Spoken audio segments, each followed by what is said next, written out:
Hi friends, welcome back to my channel. ఈరోజు వంకాయ fry ఎలా రెడీ చేసుకుందామో చూద్దామండి. దానికోసం స్టవ్ మీద ఒక ప్యాన్ పెట్టుకొని 2 టేబుల్ స్పూన్ ఆయిల్ వేసుకోవాలి.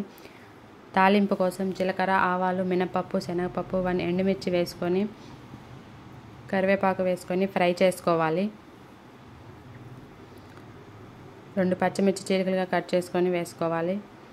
అండ్ అలాగే 1 ఆనియన్ కూడా వేసుకొని తాలింపు బాగా ఫ్రై చేసుకోవాలండి. సాల్ట్ వాటర్లో వాష్ చేసుకున్న వంకాయ ముక్కల్ని తీసుకొని తాలింపులో వేసుకోవాలి. 1 table spoon salt, 1/2 table spoon పసుపు వేసుకొని బాగా మిక్స్ చేసుకోవాలి.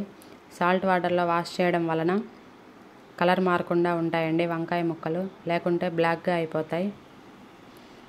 బాగా మిక్స్ చేసుకొని మీడియం ఫ్లేమ్లో పెట్టుకొని 5 మినిట్స్ మగ్గనివ్వాలండి.